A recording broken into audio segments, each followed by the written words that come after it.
Konten kreator atau affiliate tolol yang membuat konten 50 konten per hari dan banyak banget yang bilang ini menyesatkan. Oke, akhir-akhir ini lagi ramai banget pembahasan tentang konten kreator brutal yang dibilang tolol, membuat 50 konten per hari dan dibilang menyesatkan karena mengajarkan orang untuk 50 konten sehari. Oke, ini harus diluruskan karena isunya ini sudah luas banget ya. Udah rame banget yang dibahas, bahkan sampai dibahas oleh konten-konten kreator besar gitu ya. Ya menurutku ya mereka nggak bijak dalam menanggapi isu ini. Kenapa? Karena mereka tidak benar memperhatikan apa yang sedang kulakukan. Jadi teman-teman yang belum tahu 50 konten sehari itu siapa, ya ini ya Kohen atau nama asliku Sohendi, nama akunku Kohen Store yang membuat konten 50 konten dalam satu hari. Nah, isu ini mulai ramai ketika dibahas sama Bang Berto ya di salah satu kontennya yang dia menyampaikan ada salah satu konten kreator yang mencoba ya atau sedang study case 50 konten dalam satu hari. Bahkan di akhir video pun itu Bang Berto menyampaikan, saya pun yang melakukan 50 konten sehari ini belum tahu apakah hasilnya itu bakal berhasil atau enggak, apakah dianggap spam atau tidak. Nah, sepertinya konten kreator yang tidak bijak ini hanya menonton di awal, ya tidak nonton sampai habis. Dan dia nggak tahu bahwa yang kulakukan gitu ya, itu sudah benar-benar kusampaikan kepada penonton live streamingku, konten-kontenku bahwa ini adalah masa percobaan. Karena penasaran saja. Ya, kenapa? Nah, jadi gini teman-teman ya, kenapa aku melakukan 50 konten sehari ini sebenarnya gara-gara penasaran, gara-gara aku ini kan akunnya akun baru ya. Coin Store-nya akun baru. Jadi untuk kalian yang belum tahu, jadi aku dulu punya akun namanya Kohen01 yang dulu bisa dikatakan penghasilannya sudah besar di sana ya teman-teman ya. Nah, itu akun terblokir gara-gara aku melakukan sebuah kesalahan di live streaming yang membuat akun itu terkena pelanggaran dan akhirnya hilang. Bahkan komisiku puluhan juta nggak bisa ditarik dari akun tersebut. Nah, kalau yang nanya nih pelanggannya gara-gara apa? Karena banyak juga kan yang nanya itu kok bisa sampai akunnya tidak bisa login gitu. Jadi teman-teman di TikTok itu ada dua pelanggaran sebenarnya kalau untuk teman-teman para affiliate ya. Ada pelanggaran platform, itu yang pelanggaran yang tidak terkena poin. Kemudian yang kedua pelanggaran yang terkena poin. Nah pelanggaran yang terkena poin ini ya yang sering mungkin dialamin juga sama konten kreator lain gitu ya. Yang ketika melakukan sebuah pelanggaran seperti overclaim, lalu kena sekian poin, nanti konsekuensinya keranjang kuningnya bisa ditangguhkan dulu beberapa hari sampai nanti di 24 poin itu bisa hilang, di ban permanen untuk keranjang kuningnya. Tapi akunnya masih tetap ada. Nah, beda dengan pelanggaran platform ini ya, pelanggaran tidak terkena poin, yang mana ini resikonya adalah akunnya yang hilang. Ketika akun hilang, maka secara otomatis keranjang kuningnya pun itu nggak bisa diakses. Nah, jadi itu yang terjadi di akunku. Waktu itu aku sedang live streaming dan tidak sengaja menampilkan WhatsApp. Nah, jadi nggak sengaja ya teman-teman ya. Hitungan detik langsung hilang. Nah, tapi yang nggak kusadarin adalah pelanggaran tersebut itu sudah beberapa kali terjadi di akunku tapi tidak ngeh. Kenapa? Karena waktu itu aku nggak terlalu pusingkan karena tidak terkena poin. Jadi ku anggap ini hanya teguran biasa. Oh, setelah aku belajar, setelah aku kemarin ini ya mengambil sertifikasi edukasi di kantor TikTok, yang mana aku baru tahu bahwa pelanggaran di TikTok tuh ada dua model gitu ya. Nah, jadi itulah yang membuat akunku hilang. Tapi di masa itu ada salah satu konten kreator edukasi juga gitu ya, yang dia ini menggoreng bahwa akunku hilang itu gara-gara aku membuat konten tanpa sampel. Jadi isu yang rame sebelum 50 konten ini adalah isu membuat konten tanpa sampel. Nah, jadi dulu aku punya cara untuk membuat konten tanpa sampel tapi secara original, bukan hanya temper gambar doang gitu ya. Nah, jadi itulah dulunya, kemudian aku membuat akun baru Kohen Store itu dimulai di bulan April. Jadi dihitung sampai bulan ini tuh 4 bulanan ya teman-teman ya. Nah, jujur aja namanya akun baru tentunya perkembangannya tidak terlalu luar biasa lah seperti akunku sebelumnya. Nah, tapi yang jelas di sini kenapa aku 50 konten untuk mengejar ketinggalanku kepada konten kreator yang lain ya seperti Bang Neo dan teman-teman yang lainnya di jumlah kontennya. Jadi bukan dari segi penghasilannya sebenarnya aku kejar, tapi di jumlah kontennya. Dan aku juga penasaran mereka yang sudah 15 konten per hari itu penghasilannya luar biasa. Apakah dengan aku 50 konten per hari itu bisa membantu omsetku untuk meningkat? Nah, di video kali ini aku pengen bahas secara detail dan pengen menunjukkan kepada kalian, seperti apa perkembangan akun Coinstore ini gitu ya. Jadi dari bulan pertama, bulan kedua, bulan ketiga, bulan keempat, yang nanti kita akan bedah satu-satu di sini ya. Tanpa ada hal yang ditutupin. Ya naik ku bilang naik, turun ku bilang turun gitu teman-teman. Karena di awal pun aku sudah bilang, bahwa 50 konten sehari itu ya bisa berhasil bisa enggak, aku pun nggak tahu gitu ya. Nah langsung aja kita bahas teman-teman, aku izin share screen ya. Nah jadi biar nggak ada isu-isu lagi nih ya teman-teman. Karena aku lihat konten kreator yang tidak bijak ini ya, itu menggiring opini bahwa aku ini mengajarkan orang 50 konten sehari. Padahal di storybookku ya, jadi aku kan punya storybook untuk teman-teman pemula yang pengen belajar gitu ya. Mulai dari buat akun, riset produk, kemudian cara membuat konten, bahkan di sana ada cara editing dan sebagainya. Nah, itu pun aku mengajarkan di sana itu untuk membuat konten tuh satu hari 2 sampai 5 gitu, bukan 50 konten gitu ya. Dan isunya aku mengajarkan 50 konten. Oke, di sini kita bakal buka data teman-teman ya. Aku langsung terbuka aja di sini biar kalian juga tahu seperti apa hasilnya. Oke, di sini tampilan akunku ya, yang Coinstore. Nah, kalau kalian perhatikan di sini di bulan April ya. Sebenarnya di bulan April ini aku mulainya itu dari tanggal 18 sebenarnya. Ya, dari tanggal 18 sampai tanggal 30. Kita anggaplah ini 1 bulan ya di bulan April. Nah, di bulan April ini aku lumayan tinggi lah ya penjualannya. Kenapa? Karena ini akun baru, teman-teman. Akun baru yang aku bisa mendapatkan penjualan sebanyak 400-an produk dengan GMV 55 juta. Lalu estimasi yang kudapatkan komisinya di 5 jutaan. Menurutku di akun baru ini sudah sangat luar biasa. Karena mengingat dulu waktu aku memulai akunku yang lama itu, penghasilan aku dalam 1 bulan, di bulan pertama itu cuma 100.000. Aku ingat banget prosesnya itu 100.000, 1 juta, 7 juta, waktu itu langsung naik ke 50 juta. Nah, jadi perjalanan akunku yang lama itu seperti itu. Nah, ini bulan pertama sudah dapat 5 jutaan. Ya, tapi apakah bisa senaik akun lama? Ya belum tentu ya, teman-teman ya. Karena yang namanya traffic, wah ini bisa naik turun gitu. Nah, jadi waktu itu teman-teman di akunku yang Coinstore ini ya, yang di 1 bulan pertama itu yang banyak terjual adalah produk kipas angin leher sama tripod ya. Tapi rata-rata itu kipas angin leher. Nah, di sini aku membuat konten itu cuman 5 konten per hari. Ya, 5 konten per hari. Lalu aku lanjut ya di bulan Mei. Nah, di bulan Mei ini GMV-nya naik nih. Ya, kalau kalian perhatikan nih terjadi 1.900 penjualan. Dan penghasilannya bisa dikatakan ya udah meningkat lah 132% teman-teman ya dari penghasilan sebelumnya. Kalau secara GMV-nya tuh naiknya hampir 200% loh. Tapi karena komisi yang aku dapetin itu ada beberapa produk yang komisinya di bawah 10% seperti speaker Mecha ini. Nah, speaker Mecha ini aku komisinya tuh 8% ya, teman-teman. Nah, jadi waktu itu yang paling banyak laku ya. Nah, ini aku bakal buka juga nih data produk yang paling banyak lakunya di bulan Mei itu. Ada speaker, kipas angin, lalu ada topi udang. Ya, topi udang nih luar biasa juga kemarin penjualannya. Nah, lalu ada Enchant dan ini banyak variasi produk ya yang aku buat di sini. Bahkan aku jualan kaos juga ya karena aku memang random topik nih. Oke, ada minikur, ada mic dan macam-macam ya, teman-teman ya. Nah, itulah di bulan kedua. Jadi bisa dikatakan bulan kedua itu meningkat ya dengan aku membuat konten 5 konten per hari. Tapi ya tidak bisa dipungkirin karena aku sudah lama di akun yang sebelumnya kan udah banyak yang tahu. Jadi secara privilege lah ya kita sudah tidak mulai dari nol banget walaupun aku mulainya dari 0 followers. Nah, lalu di bulan berikutnya di bulan Juni ya. Sebenarnya ini ada tanggal 31-nya yang enggak bisa kita lihat ya kan tadi kan cuman tanggal 1 sampai 30 tapi nggak apa-apa. Di sini kita bakal lihat dari tanggal 1 sampai 30 di bulan Juninya.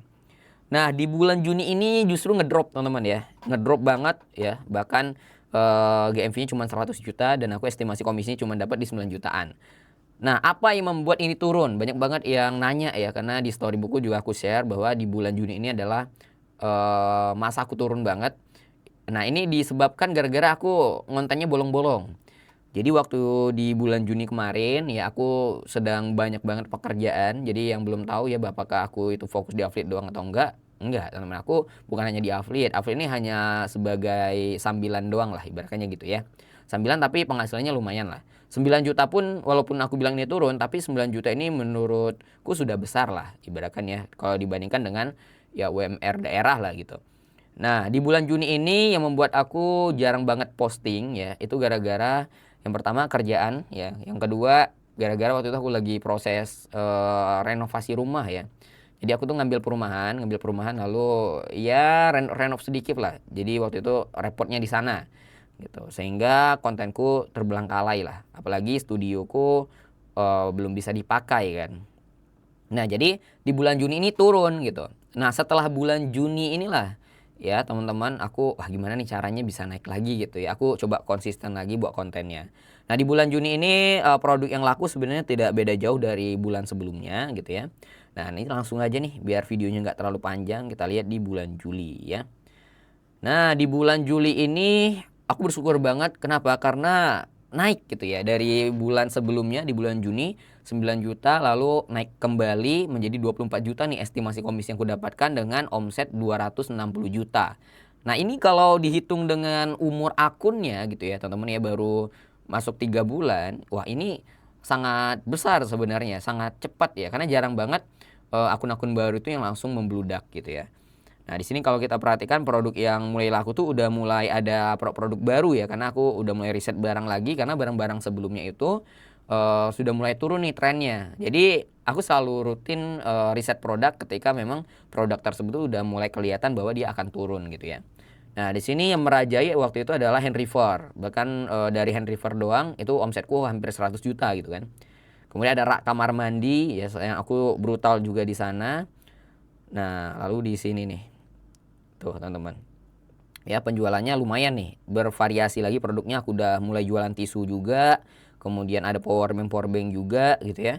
Nah bahkan aku sudah masuk ke makanan juga nih, lumayan lah gitu ya. Nah jadi di bulan Juli ini sebenarnya aku mulai brutalnya itu di tanggal 27 Juli sebenarnya. 27 Juli tuh aku udah mulai brutal. Nah, kalau diperhatikan dari tanggal 27 sampai tanggal 31 ya, bahkan ini yang masa aku brutal itu. Nah, ini komisinya itu 5 juta teman-teman ya, selama aku brutal dari tanggal 27 itu. Nah, secara traffic tuh naik banget lah ya. Nah, produk yang paling banyak laku ya rak kamar mandi, karena memang aku waktu itu brutalnya di rak kamar mandi. Nah, itu untuk di bulan Julinya. Nah, yang isunya rame waktu aku 50 konten ini kan di bulan Agustus kan. Nah, di bulan Agustus ini belum sampai akhir bulan loh teman-teman ya. Ini baru sampai tanggal 25, tapi kita nggak bisa cek tanggal 25-nya ya, nggak bisa diklik. Jadi kita cek sampai tanggal 24-nya. Nah, sampai tanggal 24 saja ini penjualannya sudah lebih dari bulan sebelumnya teman-teman.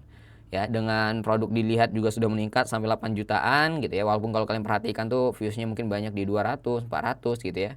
Nah, tapi dari sekian banyak konten yang aku buat itu ya cukup banyak juga yang bisa dikatakan naik lah gitu ya. Nah, penjualannya tuh sampai 3.700-an penjualan dan estimasi komisi 24 juta. Nah, 24 juta kalau di mata orang yang punya penghasilan mungkin 100 juta, 200 juta sebulan ya mungkin kecil. Tapi ya ingat ini akun baru. Ini akun baru. Ya mau gimana pun ini baru dimulai akunnya. Dan sudah mendapatkan penghasilan 24 juta, ini menurutku sudah gede banget. Ya, ini belum akhir bulan gitu. Jadi kalau aku simpulkan gitu ya teman-teman ya, selama aku brutal gitu, itu omsetnya meningkat. Nah, mengingat di bulan Juni kemarin itu aku uploadnya kadang sehari cuma satu, kadang bahkan nggak upload gitu ya. Nah itu kan turun kan. Berarti ketika aku hanya upload doang ya, tidak memikirkan kuantitasnya, ternyata itu membuat omsetku turun. Tapi ketika aku brutal lagi, omsetnya naik. Nah, dan tentunya teman-teman ya, brutal ini tidak hanya sekedar brutal ya. Aku selalu sampaikan di live streamingku. Ketika kalian brutal itu ada resiko. Ya, anggap nih 20 konten per hari. Kemudian 3 kontennya yang kalian hilap nih, misalkan terjadi overclaim. Nah, dari 3 video yang terjadi overclaim tadi yang kena pelanggaran, nah itu resiko untuk akun. Makanya aku selalu bilang teman-teman yang ada di Storybook ya, itu aku bilangnya tuh begini loh ya, yang di Storybook tuh bahkan untuk 3 bulan pertama. Jadi aku di Storybook tuh ada memberikan panduan 3 bulan pertama. Ini biar ku tunjukkan ya kepada teman-teman yang banyak banget ngomong bahwa aku ngajarin 50 konten per hari itu dari mana gitu. Kalian menyimpulkannya gitu ya. Karena di storybook pun aku bilang untuk teman-teman yang baru mulai nih ya, panduan 3 bulan pertama itu untuk membuat 2 sampai 5 konten per hari. Gitu ya. Di poin kedua tuh kalau kalian perhatikan. Nah, ya. Jadi di storybook pun orang yang masuk ke grup premiumku yaitu aku bilang 2 sampai 5 konten gitu kan. Nah, gitu. Banyak banget yang bilang kok itu untuk grupnya apakah update. Nah itu storybook guys ya. Storybook itu beda dengan buku. Kalau buku mungkin sulit kita update-nya gitu ya. Nah storybook itu kan kita di grup Telegram gitu. Nah itu selalu kita update. Dan yang kita bahas tuh bukan hanya tentang TikTok gitu ya. Bukan hanya tentang TikTok. Jadi memang banyak hal lah yang dibahas di sana. Nah mungkin teman-teman nanti yang mau join boleh linknya nanti aku tetapkan di deskripsi ya. Kalau yang mau join juga ya ada biayanya. Itu ibaratkan ya traktir kopi lah bahasanya gitu ya teman-teman ya. Nah kita lanjut lagi nih di bulan Agustus. Nah di bulan Agustus itu ya, bukan itu ya, di bulan Agustus ini ya teman-teman ya. Nah ini kan omsetnya naik ya teman-teman ya. Dan kalian perhatikan nih ya, produk yang naik itu sudah mulai kelihatan ada produk baru. Yang mana aku riset kemarin ada salah satu produk bantal yang sepertinya ini cocok banget kalau misalkan aku jadikan produk winning lah. Ibaratkan kalau bisa aku jadikan produk winning, ini sangat aman. Kenapa? Dari segi stok tuh sangat banyak. Karena kejadian di rak kamar mandi teman-teman ya, yang aku sudah brutal, itu bahkan sampai 20 konten per hari waktu aku brutal 50 konten. Nah itu membuat apa ya, ketika stoknya habis tuh, wah pusing kita. Kenapa? Karena videonya udah banyak gitu. Makanya sekarang aku ketika mau brutal, salah satu hal yang kuperhatikan adalah produk yang kujual. Produk yang dijual itu yang pertama ratingnya bagus, rating produknya bagus, ya kemudian rating tokonya juga bagus, lalu dari segi stoknya aman.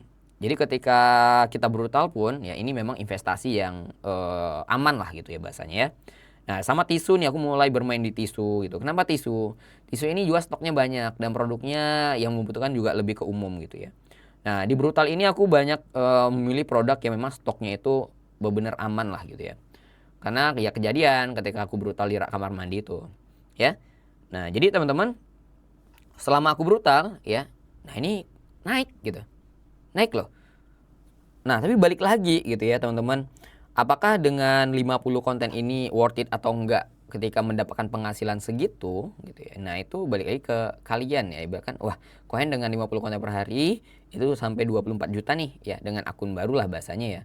Nah, itu apakah worth it atau enggak? Ya, itu kalian boleh komen nanti di bawah ya. Nah, tapi ingat teman-teman, ya setiap akun pasti hasilnya juga berbeda gitu ya. Nggak mungkin bisa sama. Ada mungkin yang lebih banyak penghasilannya, ada juga yang mungkin lebih kecil gitu ya. Progresnya agak lambat, ada yang cepat gitu ya. Karena menurutku setiap orang itu punya garis startnya yang beda-beda. Makanya aku selalu bilang gitu, kita nggak bisa patokan keberhasilan seseorang. Ya mungkin dia baru mulai sekian bulan langsung rame gitu, itu nggak bisa jadi patokan kita ya. Karena kita itu memiliki garis start yang berbeda-beda. Ada orang yang baru mulai dia sudah punya perlengkapan yang banyak, ada orang yang baru mulai ketika baru mulai pun dia udah punya skill gitu ya. Nah, memang ada orang yang baru mulai banget, benar-benar baru banget, awam banget, masih banyak hal yang dia tidak ketahuin gitu ya. Nah, tentunya nggak bisa disamain. Makanya aku selalu bilang untuk teman-teman yang baru mulai, yuk mulai aja gitu. Buat aja kontennya, nggak harus bagus-bagus banget. Yang penting narasi kontennya. Ya, aku nggak pernah ngajarin brutal asal brutal gitu ya. Tapi aku selalu bilang kalau kalian pengen brutal, kualitasnya juga tetap dijaga. Nah, versi kualitas di aku itu bukan tentang kamera yang bagus banget gitu ya. Aku selalu bilang yang penting kameranya itu masih kelihatan kalian sebagai manusia gitu. Kalian tag videonya pakai kamera itu masih kelihatan nih kalau kalian itu manusia gitu kan. Jadi pencahayaannya, audionya nggak harus pakai mic. Ya, yang penting suaranya jelas didengarnya. Maka carilah suasana-suasana yang mungkin tidak berisik tempatnya sehingga kalian bisa ya tag video ataupun ngisi voice overnya dengan lebih aman gitu kan. Nah kemudian apalagi tuh kalau misalkan udah dimulai riset produknya gitu ya, produk yang dijual diperhatikan. Nah aku sarankan tuh teman-teman yang udah di storybook tuh kan aku bilang tuh 1 bulan kalian full praktek tuh pakai script, perhatikan apa yang kalian ucapkan karena ada namanya pelanggaran overclaim dan sebagainya itu harus dipelajarin gitu kan. Nah nanti ketika kalian sudah banyak kontennya, sampel kan terbatas kan banyak tuh yang ngeluh kan sampel. Tapi kalau kalian buat konten selama 1 bulan itu bagus ya. Nah itu seller pasti akan banyak yang ngelirik. Makanya aku selalu bilang praktek aja apa yang sudah diajarkan selama 1 bulan. Maka insya Allah lah seller yang lain itu akan tertarik lah untuk memberikan sampel kepada kalian gitu kan. Yang penting itu tadi kalian rajin upload, kalian ya kualitasnya tetap diperhatikan dari segi narasi konten gitu ya. Narasi konten itu yang gimana sih yang menurut aku itu bagus?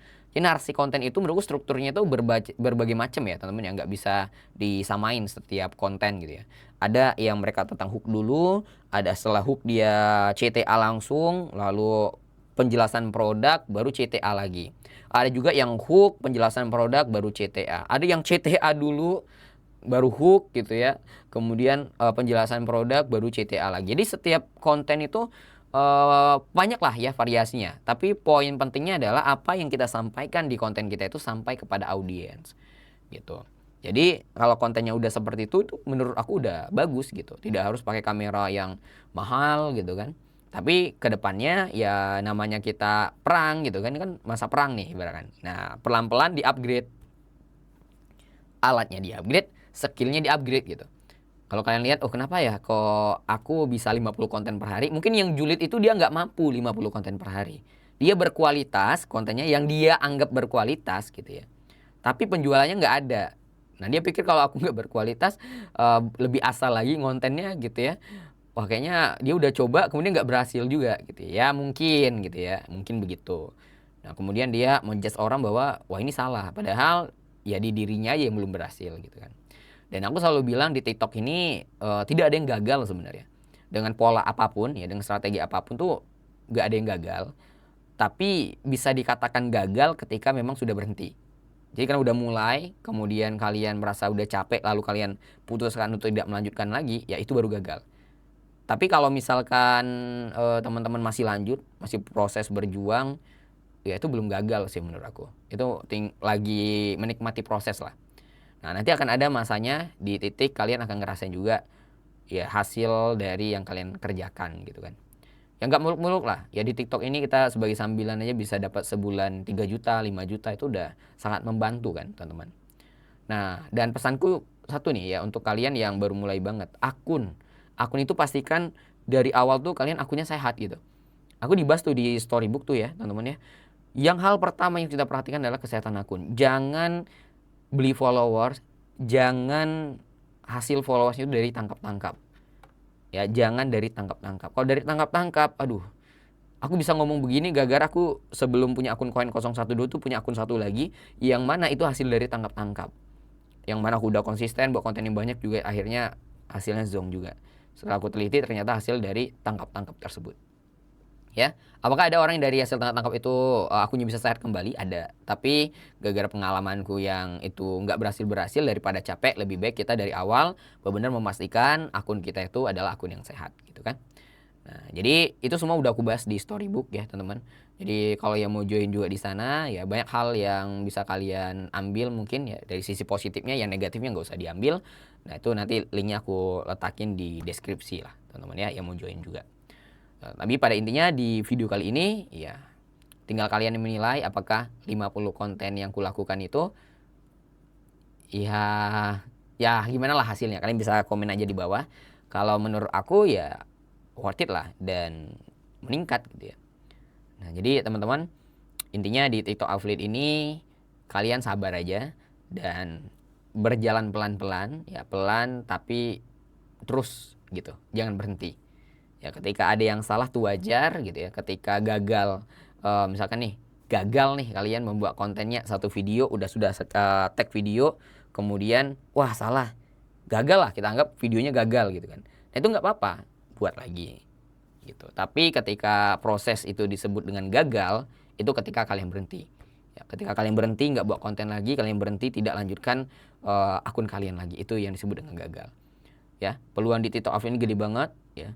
Sudah banyak ya di grup-grup pun udah ramai banget yang sudah pada merasakan hasilnya ya. Ada ibu rumah tangga, ada bapak-bapak gitu, ada anak muda juga gitu yang sudah pada berhasil. Bahkan hasilnya udah jauh melebihi saya. Ya, jadi banyak di storybook itu orang yang sudah penghasilannya itu udah jauh melebihi saya lah gitu. Dan tentunya apa yang mereka lakukan ya itu pasti ada trik-trik yang mereka poles lah. Jadi apa yang mereka pelajarin lalu mereka poles lagi jadi versinya mereka gitu. Nah itu cara yang benar menurutku. Jadi teman-teman ketika mempelajari entah dimanapun lah gitu ya, kalian belajar gitu kan dari seseorang, lalu dari apa yang kalian pelajarin ini, kalian kembangkan lagi gitu. Jadi kalian bisa kembangkan lagi supaya hasilnya lebih optimal lagi. Oke teman-teman, jadi itulah hasil dari akun Coinstore selama 4 bulan ini ya. Sebenarnya aku nggak mau tunjukin ya karena ya apa ya, malas aja sih sejauh ini untuk nampilin GMV sebenarnya gitu ya. Tapi biarlah ini menjadi sebuah informasi kepada kalian yang nonton video ini bahwa isu 50 konten yang aku mengajarkan orang 50 konten per hari itu tidaklah benar ya. Aku sudah bilang dari awal gitu ya bahwa 50 konten ini pun aku nggak tahu bakal terjadi spam atau enggak, apakah menghasilkan lebih banyak atau enggak, itu aku pun nggak tahu gitu ya. Nah, jadi sampai detik ini ya aku brutal konten, tapi memang di 50 kontennya aku stop ya. Karena ketika dikombinasikan dengan kerjaan yang lain itu cukup sulit gitu ya untuk mencari waktunya. Jadi sekarang aku postingnya itu per hari minimal 20 konten. Nah 20 sampai 24 konten ya. Jadi aku batasin maksimalnya itu di 24 konten. Jadi kalau sekarang aku jeda postingannya itu selama per jam. Jadi per jam posting, per jam posting. Gitu. Oke. Mudah-mudahan video ini bermanfaat dan menjawab pertanyaan-pertanyaan kalian. Dan thank you yang udah nonton sampai habis. Dan jangan lupa, kalau di YouTube apa ya? Subscribe ya. Subscribe atau ikutin lah. Nah, silahkan ikutin channel ini karena kedepannya aku bakal banyak sharing hal-hal terkait peraflitan dan hal-hal lain. Lalu untuk kalian yang mau join di Storybook nanti ada linknya di bawah, dan kalian yang pengen mampir ke akun Coinstore nanti ada link akunnya juga di bawah. Oke, bye bye, sampai jumpa di video berikutnya.